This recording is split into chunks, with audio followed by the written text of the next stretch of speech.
Myself, Rohit Tyagi. I'm a scientist at Space Application Center in ISRO, and here I handle cyber security related aspects. So today we will have a session on best practices for cyber security. In this session, we will discuss about the common attack vectors used by the adversaries and what are the methodologies we can follow as an individual as well as an organization to counter such attacks. So, what is the best thing and the worst thing about the internet? Actually, it is the same thing that every device is kind of connected with every other device. So, though it facilitates faster delivery of digital services and communication, it can also facilitate faster propagation of malwares. So, basically, this is a heat map of WannaCry ransomware.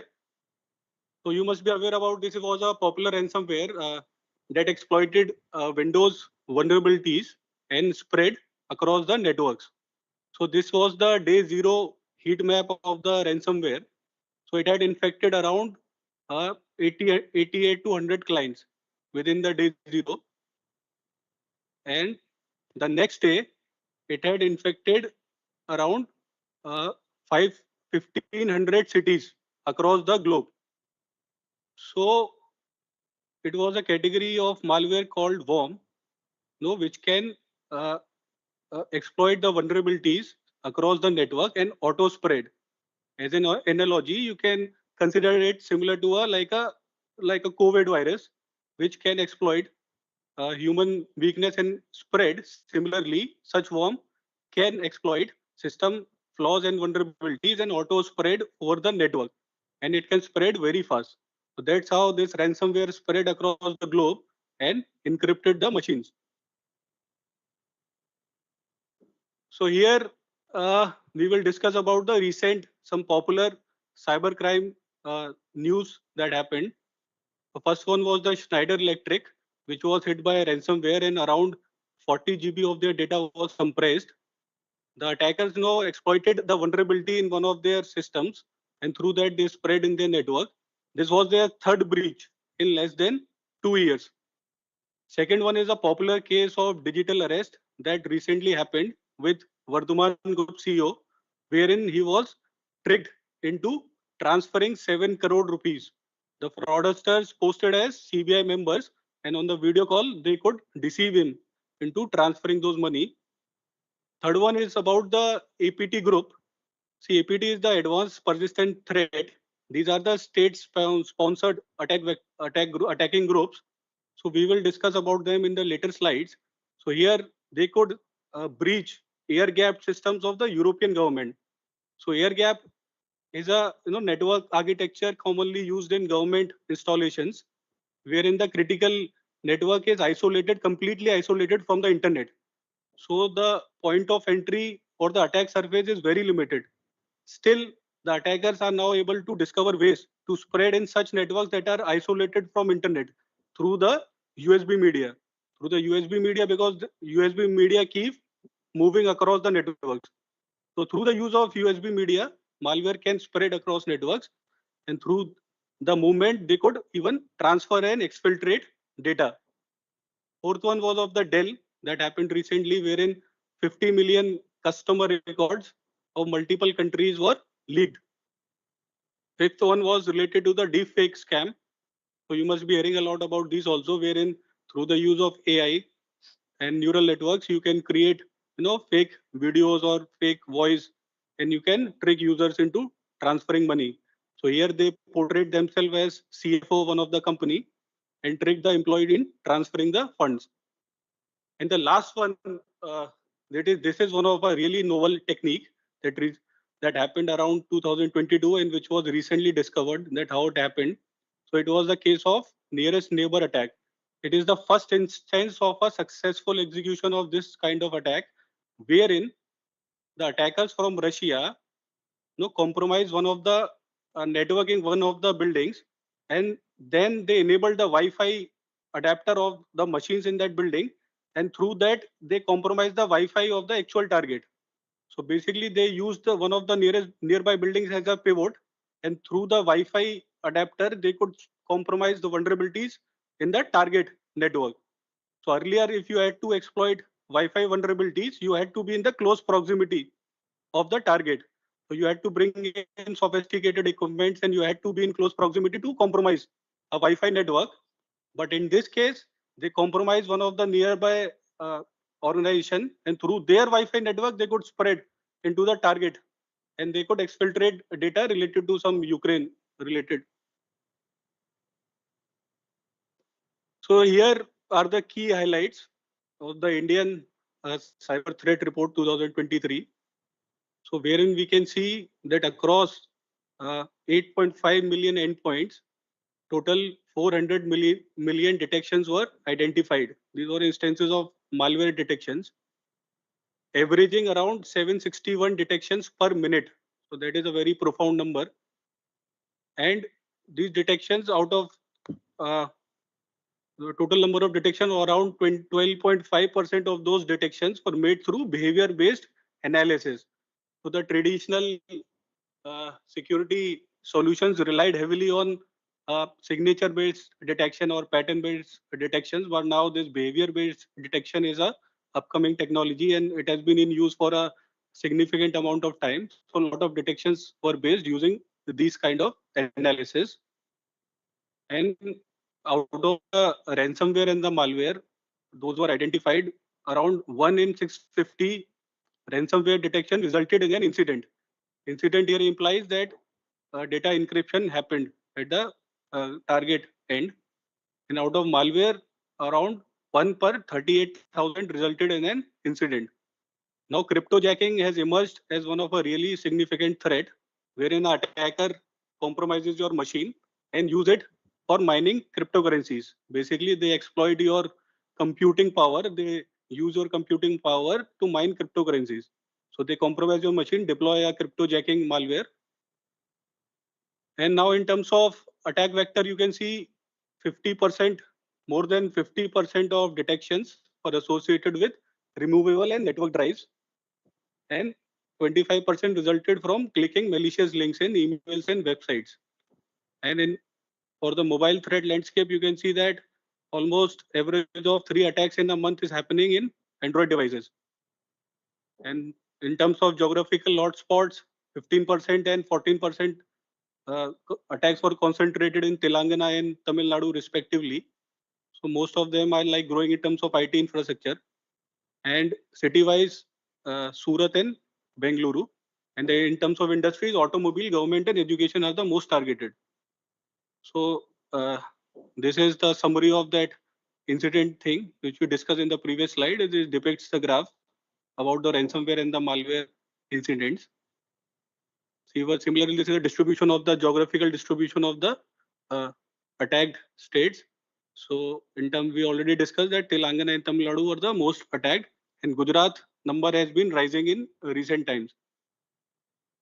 And in terms of sectoral analysis, automobile, government and education, as we saw, was the most targeted. So these were the threat predictions which were done in that report for 2024. If we look at it, I think most of the predictions were true. These are the most common attack vectors that were used in the last year.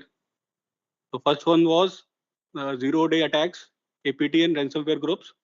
So zero-day we will discuss later, but as an overview, you can say these are the kind of attacks which no security solution has signatures or pattern for. These are the unknown attacks which you don't have any signature and patterns. They can only be detected through behavioral or anomaly-based detection kind of solutions. So, and ransomware is already a very common attack vector that has been in prominence for last more than 5 years. Now, second was the MFA fatigue attacks, wherein like lot of now websites and lot of services, digital services are protected through multi-factor authentication. So in MFA kind of attacks, you keep sending the multi-factor request repeatedly on the targeted device, and if by mistake the user clicks on one of the requests, so that authentication succeeds. So basically, they keep repeating the MFA login attempt, and by mistake, if a user is tricked, so they succeed in authenticating themselves. The LOLBins are the living of the land binaries. These are a nightmare for threat researchers. We will discuss in detail in one of the later slides. But basically, what they do is there are a lot of binaries within a system that are pre-installed, or by default they are available. So attacker make use of them to execute their code rather than deploying their own custom payload or binaries, because these binaries are very difficult to detect because these are already present in the system like PowerShell, W script. So we will discuss later. Now AI powered malware. So basically they are using AI to create malwares and evade detections. Digital extortion, digital arrest, and all those kind of things you are already hearing a lot. Deepfake for decepting users and for carrying out phishing or social engineering attacks. Vulnerable supply chains exploitation. So this has been in rise in recent times. So this is one of the hardest techniques to detect, because in the genuine supply chain you compromise and you deliver your payloads through the compromised supply chains. So no security solution is capable enough to detect that. So that's a very prominent attack vector in recent times. Then there is hacktivism, auction of corporate data that regularly happens on dark web. Event-based attacks, basically like on elections or Olympics. In a recent elections, a lot of websites or government websites were targeted. And phishing and dating app scam has been common for a long time. So which is the third largest economy in the world? We are aware about the two. Third, you might be wondering it's Japan or something, but actually the global cybercrime now has emerged as the third largest economy in the world. The cost of cybercrime, the damages caused by cybercrime, has been equivalent to the third largest economy. So that has been exponentially rising over the years, and it is estimated that the cost of cybercrime will hit $10.5 trillion by 2025. So it's a very lucrative industry now, because most of the cyber criminals don't get caught. There are no international regulations as till now. So it is easy to evade any kind of legal actions, and it has been continually growing. So these are some of the cybersecurity facts, that every 39 seconds there is a cyber attacks. Almost 3 lakh new malware is created every day. 2.8 billion malware attacks happened in the first half of 2022. These are the stats from 2022. Trojans account for a lot of computer malware. 94% of malware is delivered via email. So basically, the weakest link that is considered in a security chain is human. It has been believed for a long time, and you must already be aware about that. So most of the attacks, they start through exploiting the human weakness or through social engineering. So that stat speaks a lot, that 94% of malware is delivered via email. 52% was due to human error, and 52% used USB to bypass network security. So here we can see how the cyber attacks have evolved over the years. So in the back 1980s and 1990s, simple form of attacks used to be carried out, like password guessing, or then later lot of phishing websites wherein you clone a particular website and capture user credentials. So a lot of hackers got prominence just by doing that. They used to clone a website and create a phishing page, and they can demonstrate that we can capture password. But these days there's a very simple trick. You can power on any Kali Linux machine on any particular tool, and you can just click of couple of clicks, you can create a cloned website. So those techniques are now very easy. Attacks have evolved over the years, basically because the cyber defenses could grow over the years. Similarly, attacks also evolved over the years. Now we are dealing with APTs or supply chain attacks. So a lot of advanced techniques have evolved over the years, which you can see in this diagram. So the target for the attacker is to go undetected within the network for as long as possible. So dwell time control is staying hidden in a network for as long as possible. So these are, this depicts the vulnerabilities identified across prominent and popular, OEMs. So you can see almost all the popular OEMs in this list. Microsoft leads this list. So attackers keep discovering vulnerabilities in their softwares, security weaknesses in their softwares, and the exploitation of these vulnerabilities is what can further lead to propagation of cyber attack. So these are common vulnerability database. Basically, is a database that contains a list of known vulnerabilities reported across products, OEMs, and any kind of solution. So these are the prominent vulnerabilities that are listed there. So in terms of software flaws, you can see memory corruption or overflow. So these are the common memory corruption vulnerabilities that are identified across softwares. Then there is web-based vulnerability, lot of web-based vulnerabilities like XSS, directory traversal, SQL injection, CSRF.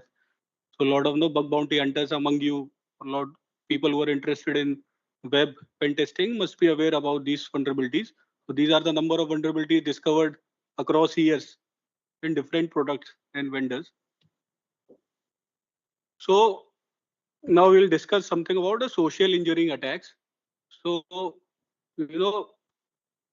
every attacker first wants an initial footprint in a network. So if you want to attack a particular organization or particular enterprise, so you need an initial footprint within that organization. You want to compromise initial, one machine within the network through which you can further propagate your attack within the network. So majority of the defenses are built across the perimeters.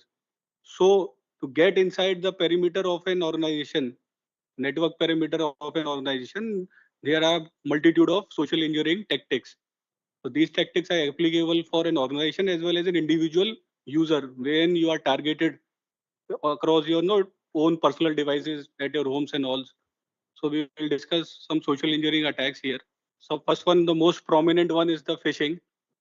So you are already must be aware about what is phishing. Wherein you are tricked into revealing some information or clicking some link or opening some attachment. So basic idea of phishing is tricking a user into carrying out some activity that leads to compromise of his data or his machine.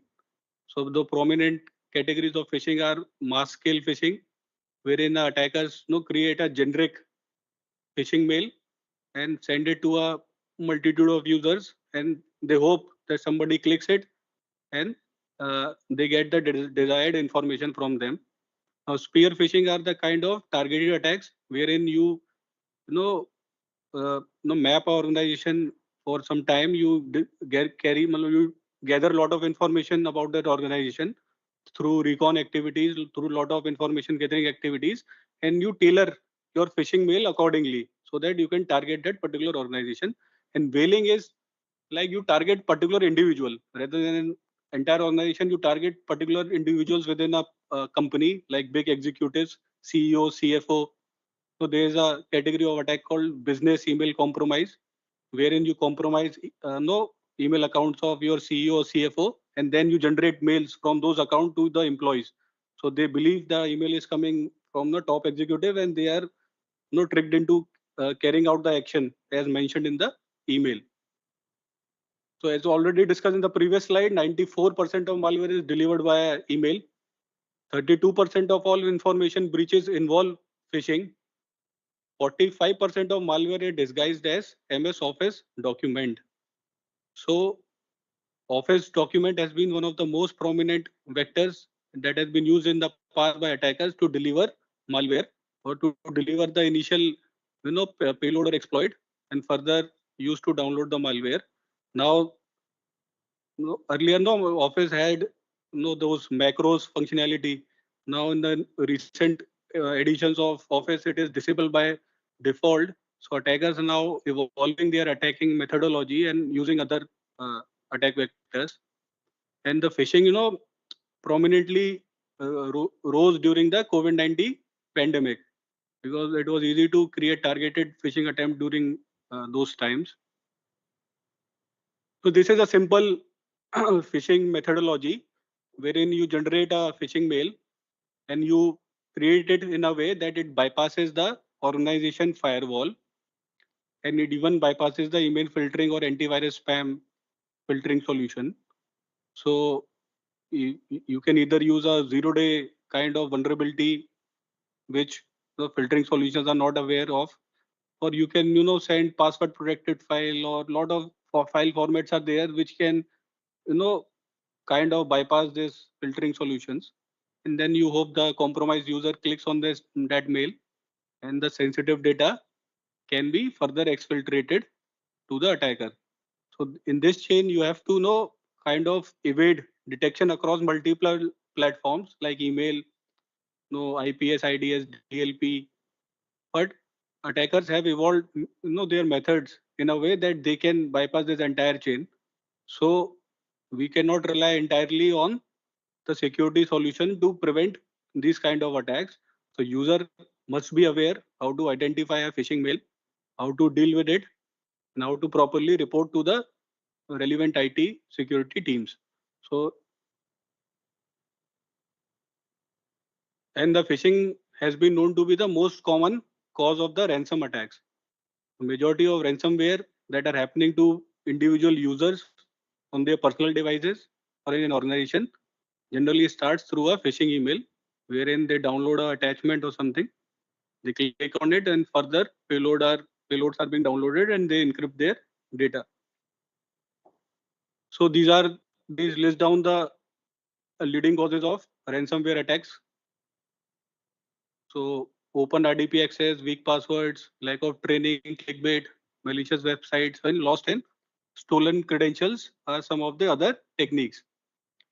So in the upcoming slides, we will look at some of the common phishing tactics, and we'll look at the real world example of some of the phishing mails that were received by users and what was the technique or modus operandi used to trick users.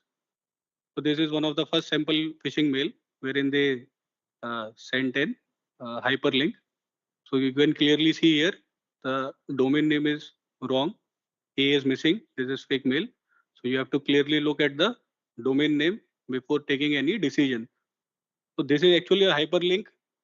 Hyperlink, you can create any hyperlink. Actual link which it points to can be different. So that has to still be verified. We'll see in upcoming slides. Now this is another sample phishing mail. So what could be wrong in this? So basically the attachment that you can see, COVID vaccination related attachment in a compressed format, that is actually not an attachment. So what is it? This is actually an image with URL hyperlink, not an attachment. So if you click on that supposed, no, you can, if you click on that image, it will actually redirect you to a separate URL. So what we can do is hover our mouse over such images to see where it is pointing to. So this is also one of the common tactics to bypass a lot of security solutions and trick users. This is another sample email. So here, actually, what is common among the phishing attack is they are exploiting the human, emotions. So most of the major phishing tactics either exploit your greed or your fear.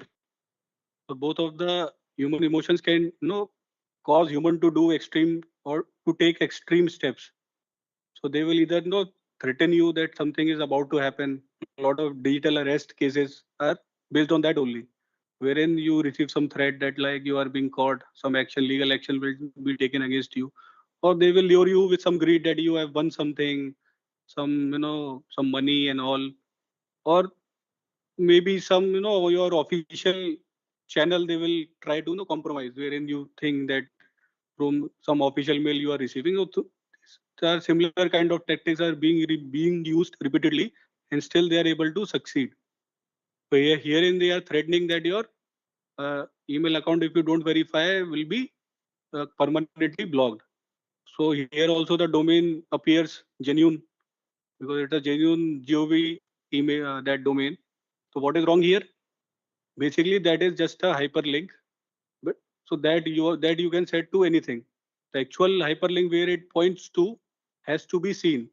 So how would you see that? You should take your mouse over that. You should hover your mouse over that hyperlink and see where it is pointing to. So here it is pointing to that tiny URL website, which is a phishing website. So this is another example wherein they are asking you to verify your identity and all. Here also they are pointing to a phishing URL. This is not a government-owned domain. govs.in. This is not a government-owned domain. They are pointing you there. This is another example wherein these kind of tactics have been used across government departments, defense agencies. We are saying that some IF related information they are mentioning, and they are saying that you can look at the pictures. They can even send you videos and all, and sensational video. They will claim that you can look at them, so you can be tricked into clicking. So here the domain that is displayed in the URL is not mod.gov.in, but it is actually pointing to mediashare.cc. So these are the real world examples that have happened with employees across government departments that we have listed here.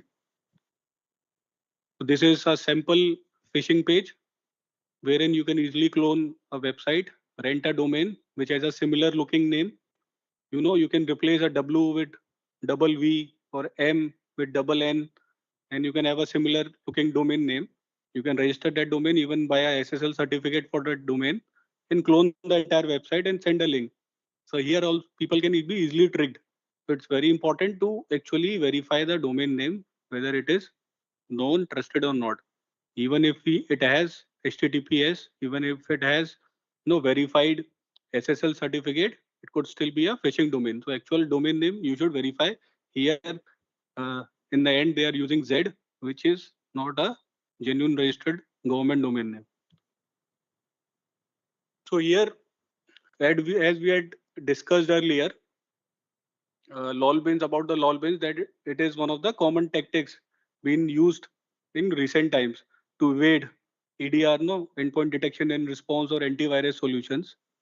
So first we will see what is a fileless malware. Basically, it is a memory-based artifact only, and it does not write itself to the disk. So most of the antivirus solutions, what they do is they scan any new file introduced on the disk. So they scan every file. So if suppose a malware can just inject itself into the memory and does not write itself on the disk, it has a way to evade a lot of antivirus based detections or heuristics.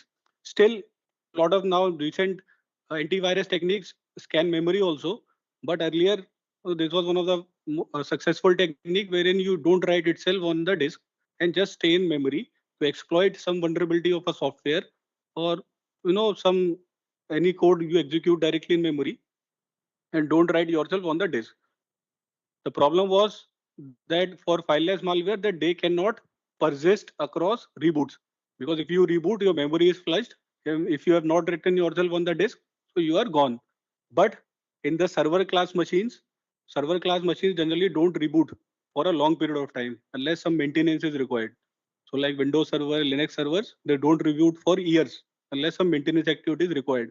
So there they can easily stay within the machine for a long period of time and carry out their desired activities. So same principle was extended to now lol bins. So instead of uh, introducing additional malware binary on the machine, what you do is use the existing binaries on the machine. For example, I have listed 5-6 binaries like PowerShell, MSHTA, WScript, Reg SPR32, CertUtil, RunDLL32.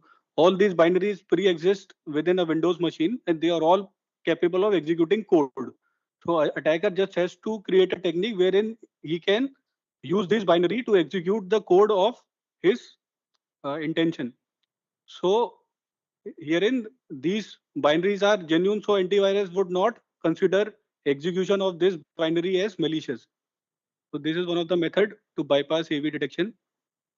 So basically what they do is in the email attachment, they will send you a shortcut file, LNK file. It's just a shortcut file. Shortcut file will point to the existing binary within the system like PowerShell or any MSSTA. And they, in the shortcut file, they will mention the code itself that MSSTA should execute this part of code.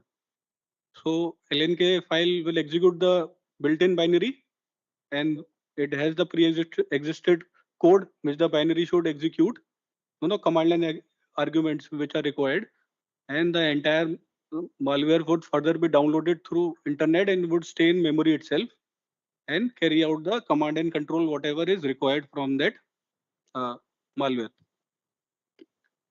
So this is one of the sample phishing mail using that technique of lolbin.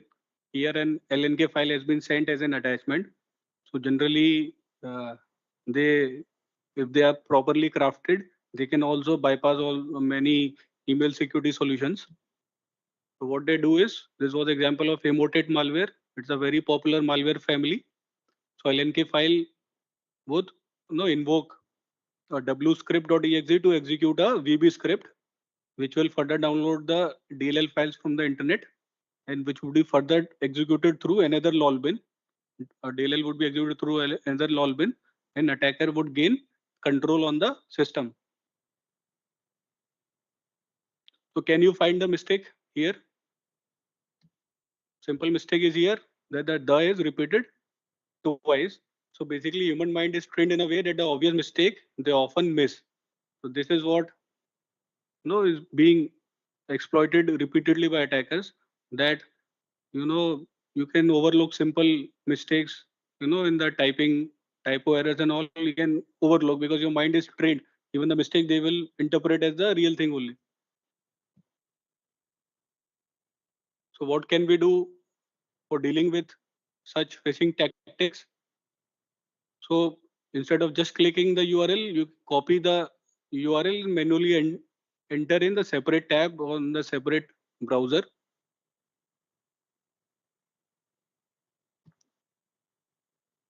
Ensure that a website has HTTPS enabled and that lock icon is there, and it is successfully verified. No certificate error is being thrown.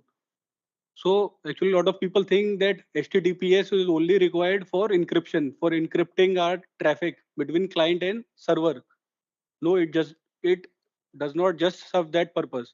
It is very imperative to have HTTPS across any kind of website because it also helps to build trust between the user and the server. Basically, it helps to verify the identity of the server. So the certificate that is served within an HTTPS website, that can be used by a browser to verify the identity of that server itself. So if an man in the middle attack is happening, wherein an attacker has injected himself between the user and the server, if attacker is there staying there, still HTTPS can ensure that MITM is not happening, man in the middle is not happening. The identity which I am receiving the data has been verified.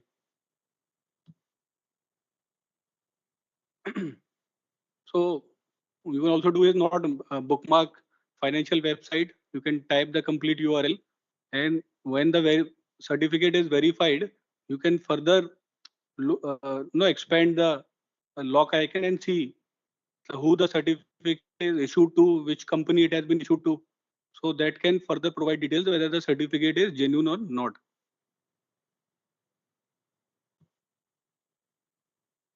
So how to check website is okay or not?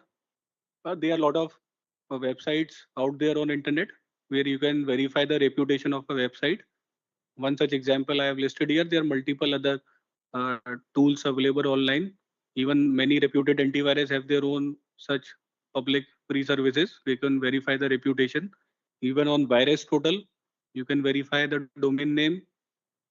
So on such websites, you can check the domain name, whether it is trusted or not, and who the domain name belongs to. Those kind of information you can check when you suspect some mail to be a phishing mail. You can even check the age of the domain, how long it has been active. Most of the phishing websites domain are generally of recent creation. So this also, you also verify the sender ID, check the complete email ID. There in the sender email ID, there are two aspects. One is the display name, one is the actual email ID. Now display name you can set to anything. You can even set to the PM of India. That won't be stopped by any solution. But the actual email ID you cannot spoof easily.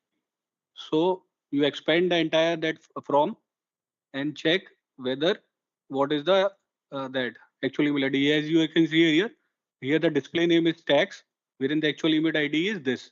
So here display name anyone can set to income tax or whatever. But if the email ID they cannot easily spoof, so they cannot easily spoof the email ID of actual income tax domain.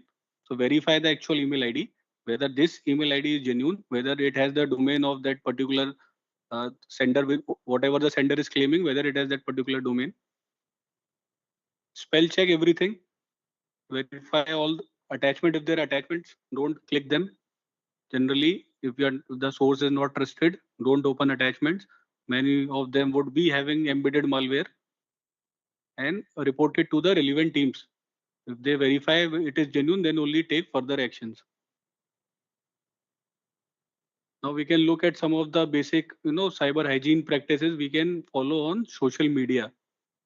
These slides would cover what you can do as an individual in your personal digital space, because these are a lot of the tactics being used by the cyber criminals to trick users into on cyber and financial frauds and all.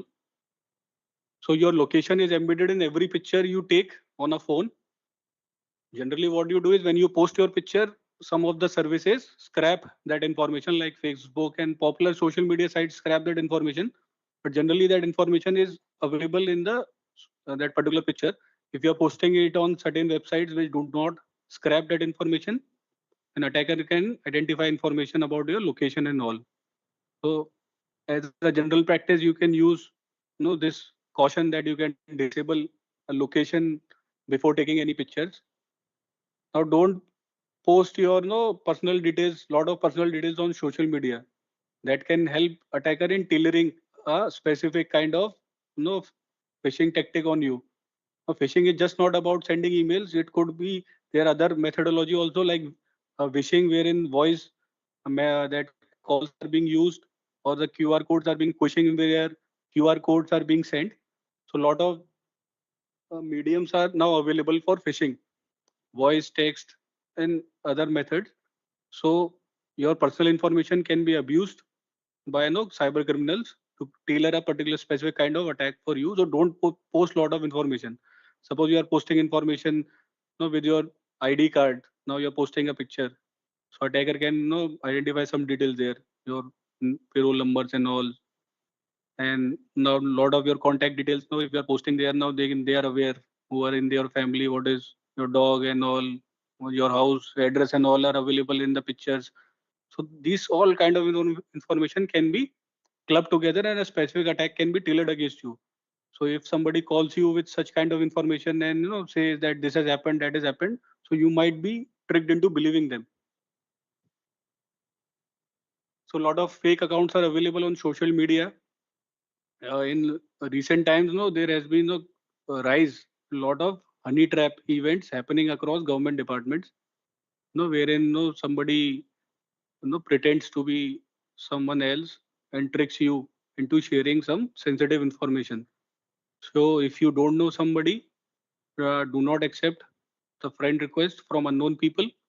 No, they can lure you, they can trick you into sharing some sensitive information that can land you in trouble in future. So ransomware, this term has come repeatedly in the previous slide. So what is it? It is basically a malware, category of malware, which encrypts your personal data and demands ransom for decrypting it. So now it has also grown in sophistication over the years. Earlier variants could have had weaknesses which enabled security teams to decrypt the data, but the newer versions are becoming more difficult to decrypt. So you have to take extra precaution while dealing with them. WannaCry, as we had already discussed, was one of the major and the biggest ransomware attack that happened in the past. The average cost of a ransomware attack is around US $170,000. So you have to take precaution about these ransomwares. You should have a backup of your personal data. So even if it gets encrypted, you can restore your data. So special precaution should be taken for ransomwares. So zero-day attack, what it is, as we had already discussed, attackers, what they do is they keep studying publicly available popular softwares. So there are a lot of techniques like static code analysis, dynamic code analysis, wherein they study the code. They run a lot of tools like fuzzers and all. Disassembler, debuggers, they use these kind of tools, and they identify software weaknesses. So if they are able to identify any software flaw which even the OEM or the developer of the software is unaware of, then they can exploit that weakness to propagate malware. So this is what is a zero-day attack, wherein you carry out attack which is not known to anybody else. Even the developer of the software is unaware about that. And if you execute that kind of attack, it would bypass any kind of defense. So this is the data from 2021, wherein 66 zero days were discovered in that year, and these are continuously rising every year. And also, suppose a vulnerability is known about your software, even suppose a developer is aware now about the vulnerability, they issue the security updates or patches. And if you are not updating your software, it is as good as 0 day for you, because still if the attacker bypasses other security defense, then the vulnerability can still be exploited. So it is very imperative that you constantly and regularly update your software so that such vulnerabilities does not keep looming in your system. So as we already discussed, update your software, keep your operating system updated, keep your applications, especially web browsers, because a lot of vulnerabilities regularly keep getting released for browsers. They are also very specifically targeted applications, because you require browser to access internet. So most commonly used application, and other such application which are constantly targeted is Microsoft applications and Windows operating system. So keep your system devices everything updated. Don't delay the update. If an update has been issued, there is a reason. There is a vulnerability that is out there that is being exploited. Update your OS, even your mobile OS, any software, keep it updated. Now in the upcoming slide, we will discuss about the password management, how to do that. As you can see in the top right corner, some people just write their password on chits and post it, place it on their computers. So that is a very bad practice. So precaution has to be taken. Even in around 3-4 years back, Facebook, data was breached, and around 500 million user accounts were, data was leaked. Even these Zomato also. So you have to take precaution of passwords. You have to keep them. You have to change them regularly, because the breaches are constantly happening. So your accounts could have been compromised. To keep updating your passwords. So how long will it take to crack your password? This slide lists down the time that would take for cracking your passwords. So keep it long. If a password is small or not sophisticated, if it's a simple just alphabets with the kind of computing power that is available to attackers, it could be cracked easily. So as long a password is, more difficult it is to crack. So now the problem is, a lot of people have queries like how to generate a strong password, because it is very difficult to remember passwords across multiple services. For now we are using plethora of digital services, so we cannot have so much passwords and remember them. For that, either you can use a password manager that can help you store strong passwords, or you use some tactics. Like here, as you can see here, it appears that the password is very sophisticated. How would I remember that? But these passwords are generated through some phrases. So phrases are easy to remember. So you can create a particular phrase and encode it into a password, like one for all and all for one, the three musketeers.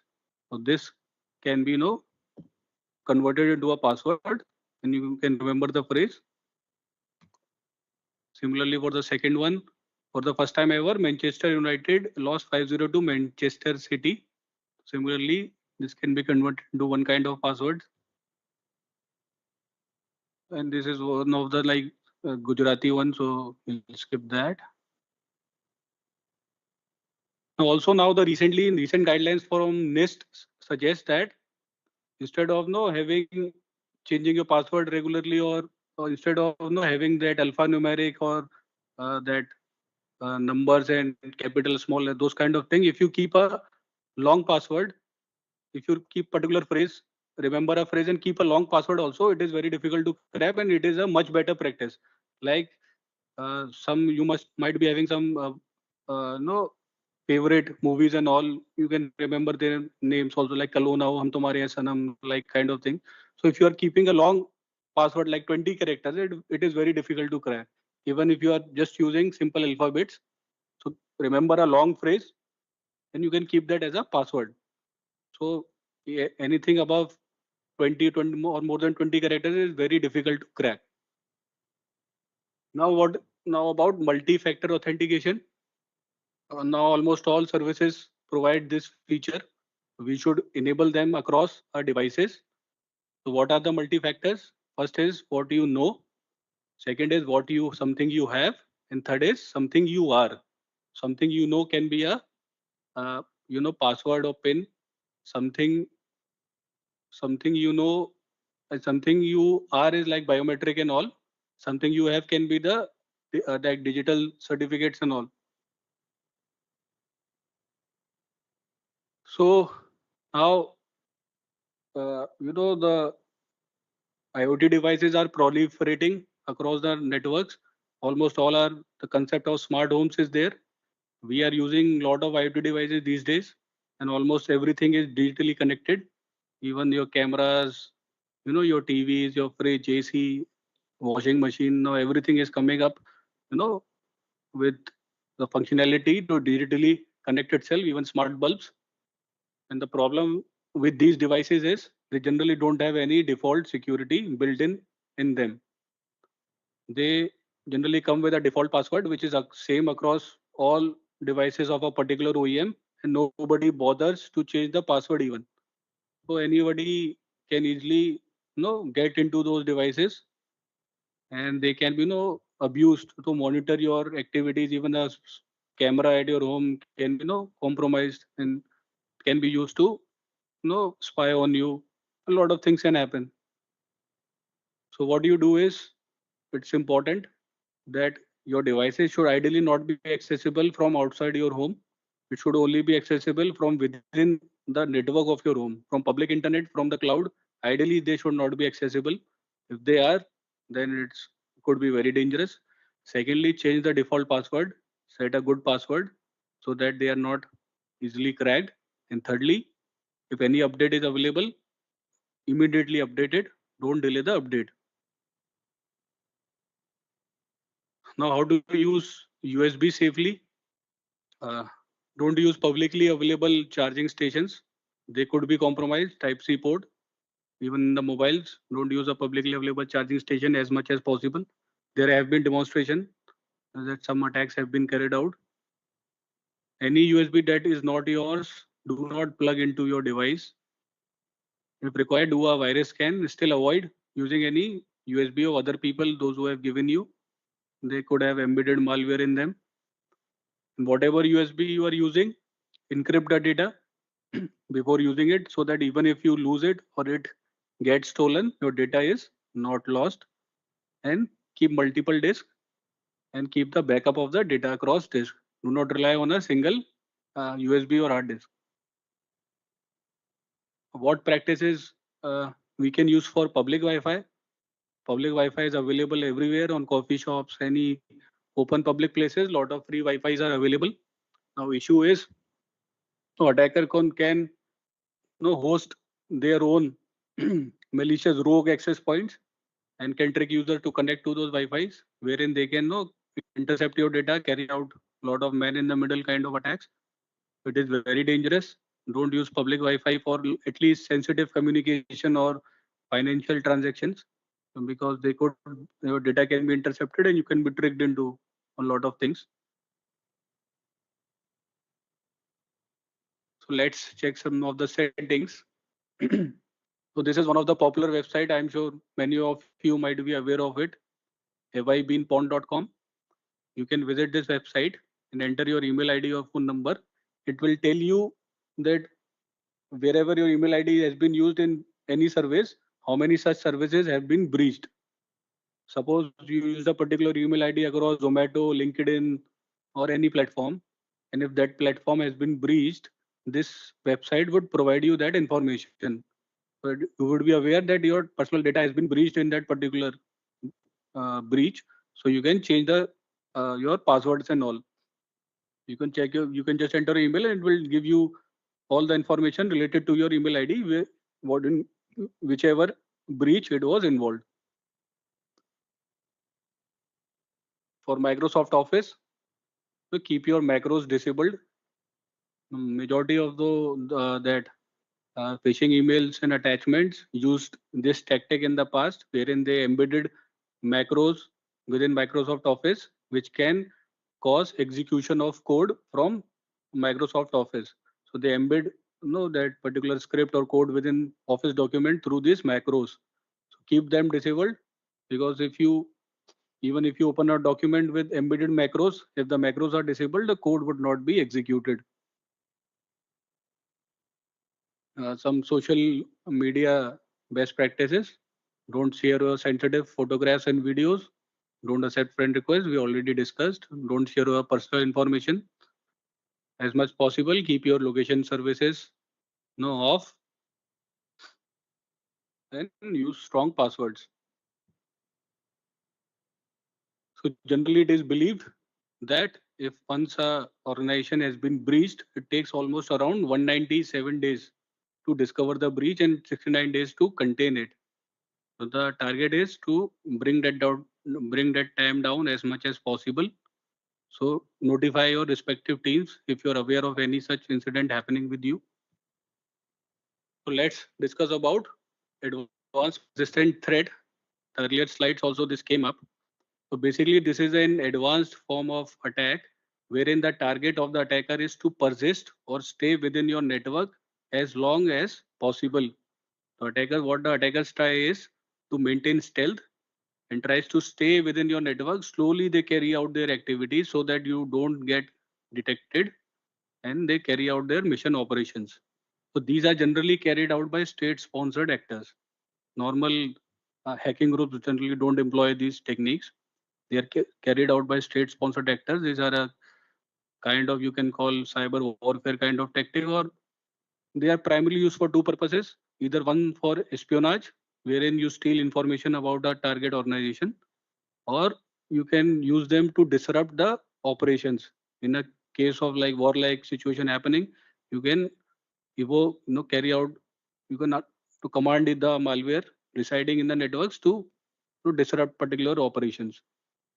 So there are multiple stages within an IPT attack. The first stage, the most important stage, is the initial compromise, wherein what they do is they try to compromise one machine within the network. For that, they have to gather a lot of information about that particular target organization, like what kind of products they are using, what are the softwares, vendors, OEMs, lot IP addresses, domains, the common recon activities you use in any pen testing or attacking scenario. Though they use much more advanced techniques, but they gather as much information as possible. Then they create a tailor-made attack for that organization. They require an initial compromise. Either they will do it through a phishing, email, or if there is a publicly available service like a website or email server, FTP, any publicly exposed service, and if it has some zero-day vulnerability or any unpatched vulnerability, they will try to exploit that. So they will get the initial foothold within the organization. And then from that particular initial compromised machine, they will spread laterally within the network. That they will do very slowly. They can use because the thing is, from the public internet, limited amount of services are exposed. Only few servers are exposed in the DMZ network. On the LAN machines, generally they are not directly exposed from internet. They can just browse, but they cannot be directly accessed from outside. You cannot take remote access through RDP or something directly. But from within the LAN, lot of protocols are available. So from machine to machine movement is very easy. If you take an analogy, like for a critical installation, the main gate, the security is very heavy, but if you bypass that, then within the organization buildings, you can move comparatively easily. So they then do lateral movement through exploitation of many protocols like SMB, SSH, RDP. They will try to take access through compromised passwords or a existing vulnerability. They will spread across machines. Then they will elevate their privileges from a normal user privilege. They would try to achieve a admin privilege.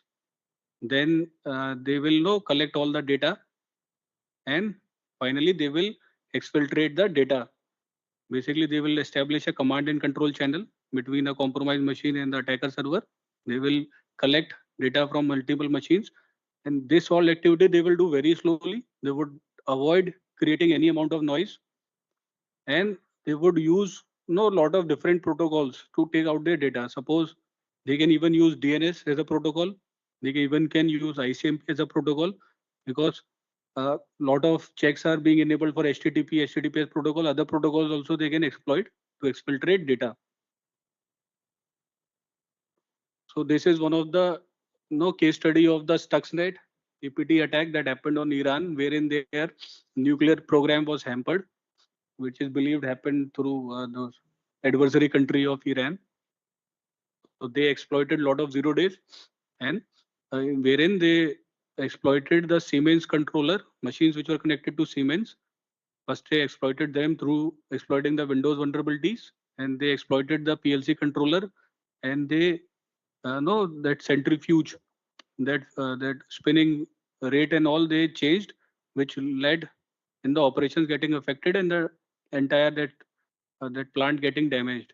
So through this was one of the first use case of how a cyber warfare can be carried out. Where using some particular vulnerabilities, they can disrupt the entire operations. A very famous incident.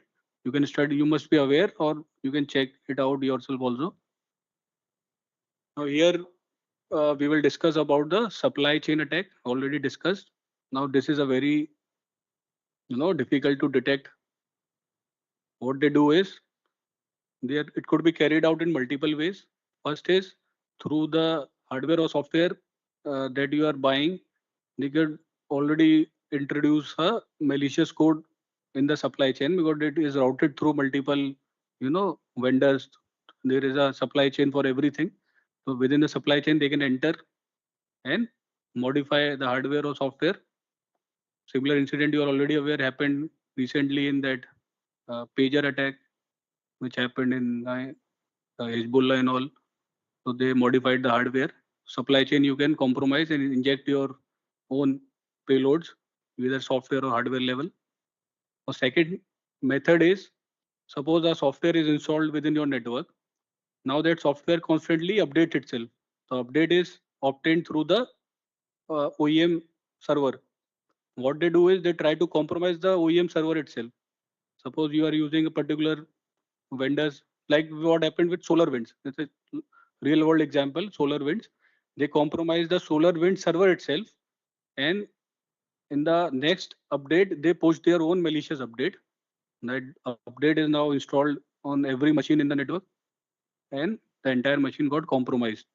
Now the update is coming to a genuine software, and that genuine software is uh, executing that. So no antivirus would flag it as malicious. So signature based detection and lot of no checks would easily fail. Only some behavioral analysis or anomaly based analysis can detect such things, but it's very difficult to detect. So these days, lot of APT groups are compromising supply chains of softwares and pushing malicious updates through them. Now, this is one of the most important principles that has to be used in defense in depth. You cannot rely on any one security solution. There is no holy grail solution which will solve all your problems. You have to build multiple layers of defense so that even if one layer is being bypassed, still there are other layers to protect you. So this has approach has been used or is being used now constantly by multiple organizations. So here there are multiple levels wherein controls are being built. First is the perimeter level, wherein you have firewalls. You must be aware of firewalls. They filter any network traffic moving in and out of the network. Then there at the perimeter you have IDS, IPS, intrusion prevention system, which inspect the network traffic moving in and out and accordingly block any suspected malicious traffic. Then you have secure DMZs, wherein you segment your networks so that if any attack happens, it is contained within that particular network only. Then your network level also you can run antivirus and anti-malware, which any file is downloaded over network, they will inspect that file and before it reaches the endpoint, it can block at the perimeter level only. Then you can deploy honeypots, or recently there is a technology called deception technology, wherein it's a like a intentionally vulnerable machine which monitors for any attacks happening and it learns about the attacker's behavior. So intentionally you deploy a vulnerable machine and monitor what kind of attacks are being carried out. So you learn about attacker's behavior. Then there is DLP, data leakage prevention. So wherein you keep put certain checks that any data, if it is moving out of your network, so you can monitor that and take actions accordingly. Then on the network security level, you have uh, a network admission control, wherein only authorized devices are allowed to connect. You use wireless security. Even at network level, you can have DLP. You have no content filtering. Proxies are used for browsing and all. Web proxies are placed in between, so they help in filtering the content. Only genuine websites are allowed to be opened. You must have seen it in a lot of organizations. A lot of websites are not accessible. So those kind of filtering can be done on web proxies. Then on endpoint level, you can have antivirus, anti-malware, and there are now advanced endpoint security solutions like EDR, endpoint detection and response. And you can have system hardening, harden your system according to certain benchmarks. You know, harden down your system so that even if something comes, damage is limited. Patch management is very important.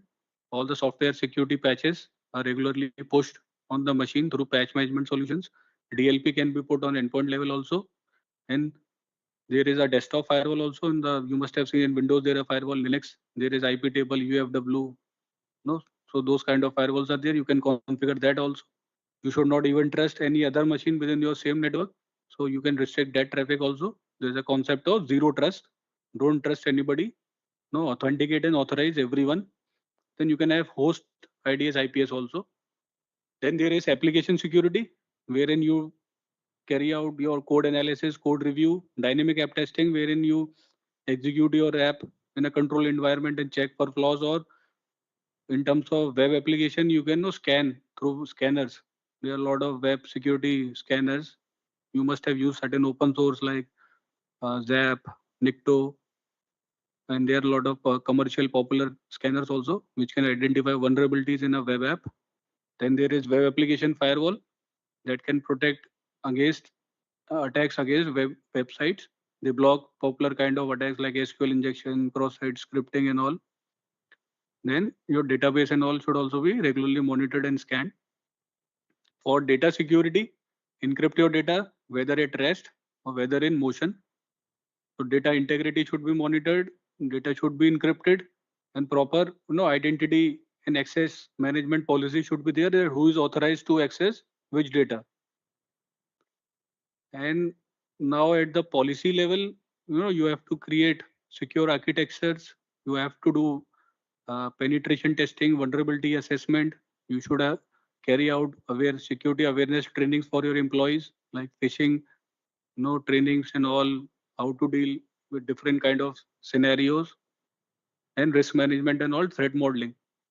And for the operations, now this is about the detection part, wherein you have your own SOC, NOC. So it's a very popular term now these days, Security Operations Center, Network Operations Center, where is continuous monitoring of different devices, logs is happening there.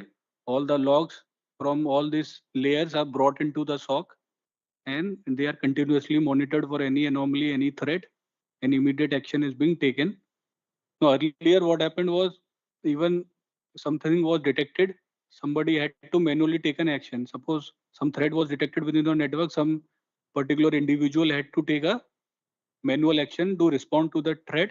Now, a lot of automated solutions are available, like SOAR, like EDR, NDR, XDR.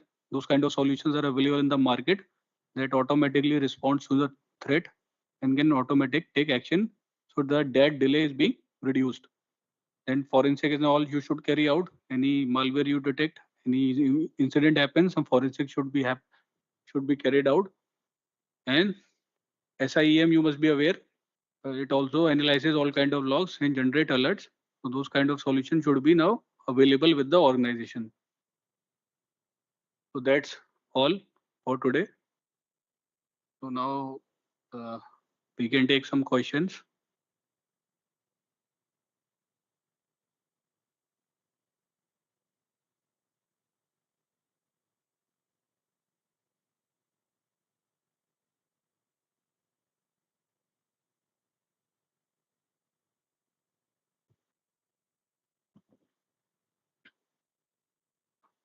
Hello.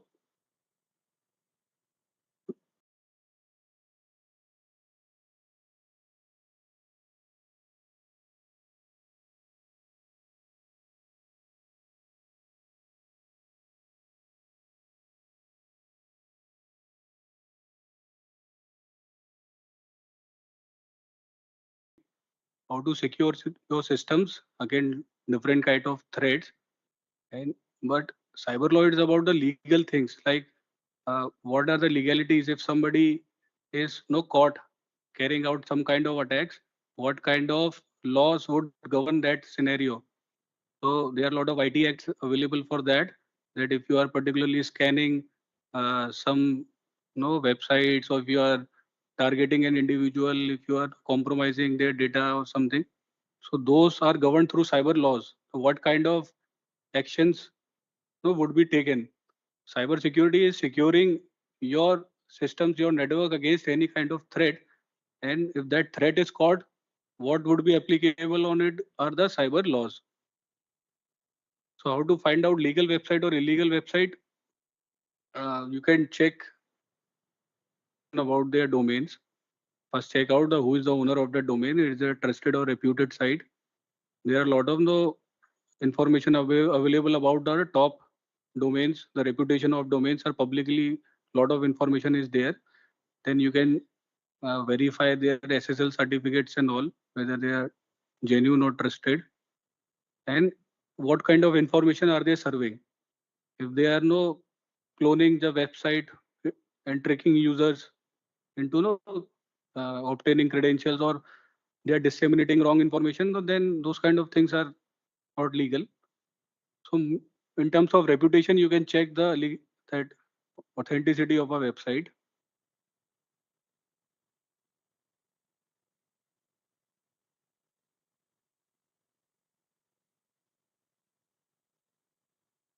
So why are APTs considered persistent? They are considered persistent because they try to stay for a long time within a network. It is believed that the average time that is taken to detect an APT has been 180 days. So generally they don't get detected easily. That's why they are persistent, because they stay within the network. They do their things which the attacker wants, and they are not easily caught. Advanced, they are called advanced because they use advanced sophisticated techniques to bypass the defenses and stay persistent.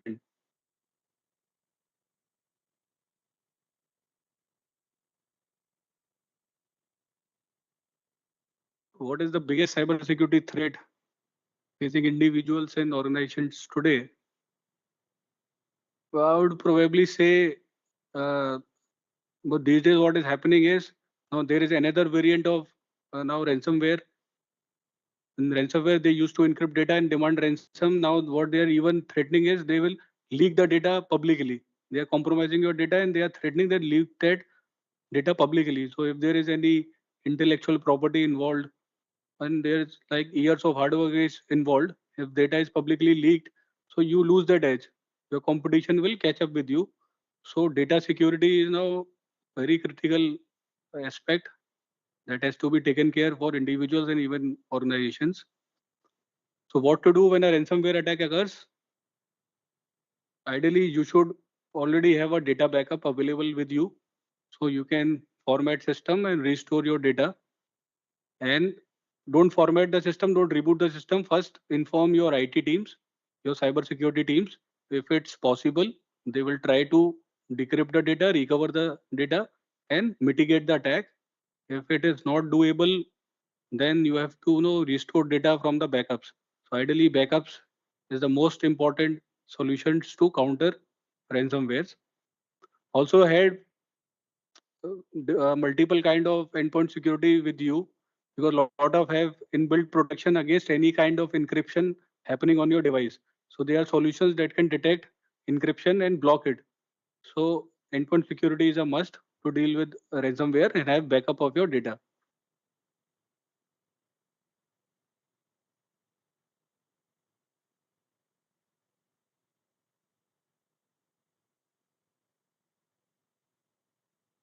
What were the websites?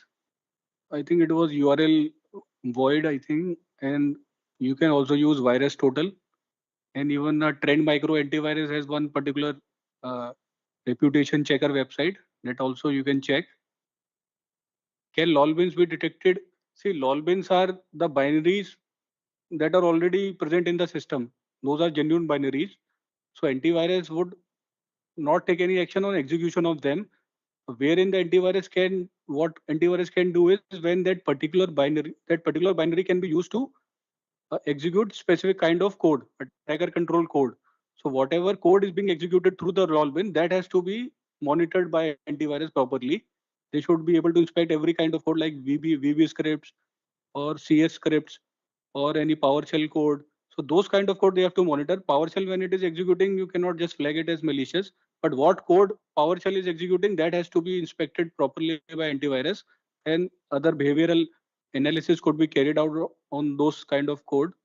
Now there is particular, I think, interface available with antivirus. Windows has made that available. That is called AMSI, which enables antivirus to execute any kind of scripts being executed through lolbins. So therein, the protection now can be properly built against them. Okay, thank you for all the questions. I think we have covered all the questions. Thank you, sir. This was major questions was asked by the participants. Thank Okay, you. okay. Thank you all. So Yeah. can we close the session? Yeah. Yes. Thank you. Okay, thank you.